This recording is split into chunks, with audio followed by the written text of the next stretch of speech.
안녕하세요. 오늘은 유산화에 대해서 숫자로 조금 말씀을 드려보려고 해요. 잘 다루어지지 않은 내용인데요. 천천히 좀 간략하게 좀 말씀을 드릴게요. 먼저 유산화는 크게 4개의 지역으로 나누어져 있어요. 유산화가 있는 미국을 비롯한 아메리카와 유럽, 첫 번째 지역. 두 번째는 차이나, 세 번째는 호주를 포함한 동아시아, 네 번째는 한국과 일본이 있는 북아시아. 이렇게 크게 4개의 지역으로 나누어져 있어요. 여기서 발생되는 매출 구성에 대해서 좀 알아볼게요. 유산화 매출을 100으로 봤을 때 아메리카와 유럽은 약 20%, 차이나는 약 55%, 호주를 포함한 동아시아는 19%, 우리 한국이 있는 북아시아는 6%. 특징을 말씀드리면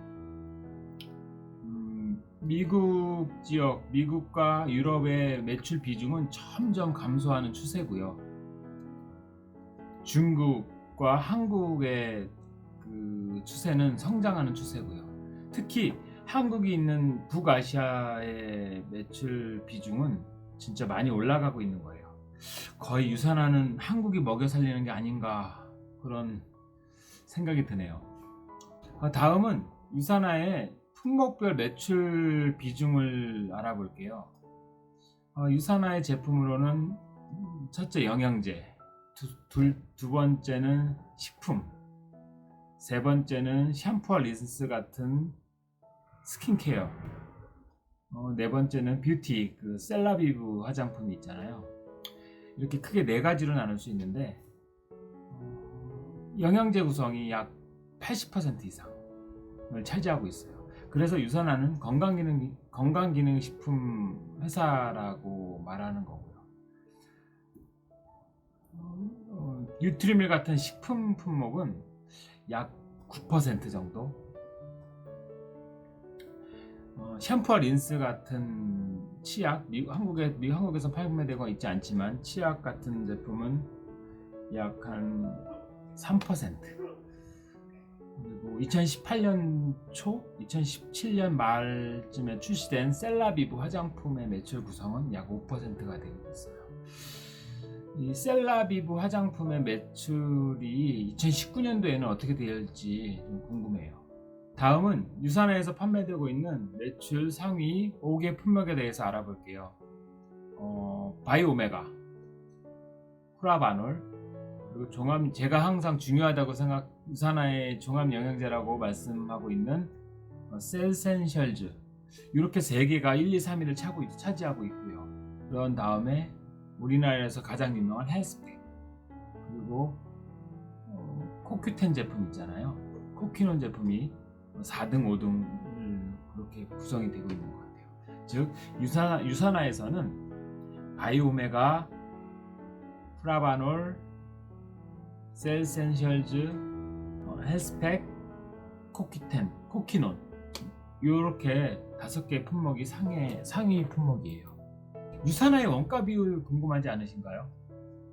2018년도 기준 자료를 보니까 유산화의 원가 비율은 약 17% 정도.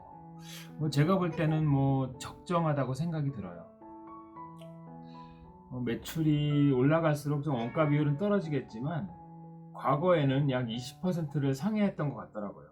현재는 최근 3개년은 약 17% 전후의 원가 비율을 보이고 있고요. 유산화에서 주는 인센티브, 후원 수당의 비중을 보면 우리나라 같은 경우에는 법적으로 35% 이내로 상한선이 묶여 있잖아요. 그리고 중국 같은 경우에는 제가 알기로는 약 50% 넘게 후원 수당으로 풀린다고 들었는데, 유산화의 전체적인 것을 보니까 약 45% 전후의 후원 수당이 풀리고 있는 듯해요. 이런 대목에서는 조금 아쉽죠. 한국에서는 좀 너무 한 10% 정도 적게 받고 있는 것이 아닌가 생각이 들어요. 유산화는 과연 자체 생산 비율이 어떻게 될까요? 유산화에서 발표한 리포트를 보면 2018년 기준 약 71%의 제품이 유산화에서 자체적으로 생산되고 있는 거예요. 영양제로서는 거의 대부분이라고 보시면 되고요. 단 하나 프로바이오틱스 이 유산균 제품만 크리스찬 한센사에서 수입된 제품을 사용하고 있는 거고요. 그러니까 우리나라에서 우리가 먹고 있는 거의 모든 제품은 유산화에서 자체적으로 생산되는 제품이라고 생각하시면 됩니다. 마지막으로 유산화의 주가에 대해서 말씀을 드릴게요. 유산화의 주식은 계속 우상향선을 추세를 보이고 있었는데요. 약 1년 전부터 계속 떨어지고 있어요. 그러다가 현재는 다시 회복 기미가 있는데, 고점으로 약 120달러가 넘던 주식이 올해 2019년도 2분기 실적이 발표됐을 때 곤두박질을 치더니 60달러 미만까지 떨어졌었어요. 거의 반토막이 난 거죠. 그러다가 현재 회복되고 있는 추세인데 아직도 미미하죠. 현재 주가는 한 75달러 전후인 것 같고요. 주식이 떨어진 이유 중에 하나는 중국 쪽에서 발생된 문제 같아요. 이거에 대해서는 좀 찾아봐야 될 가치가 있어요. 반대로 생각해보면 중국의 문제가 해결된다면 유산화의 주가는 회복되지 않을까 생각 들어요. 주식에 관심 있는 분들 유산화에 대해서 좀 알아보시면 분명 한 주당 몇십 달러의 시세 차익은 얻으실 수 있을 것 같아요. 지금까지 숫자로 2018년 기준 유산화에 대해서 알아봤습니다. 앞으로 2, 3개월 후에는 유산화의 2019년도 리포트가 나올 텐데요.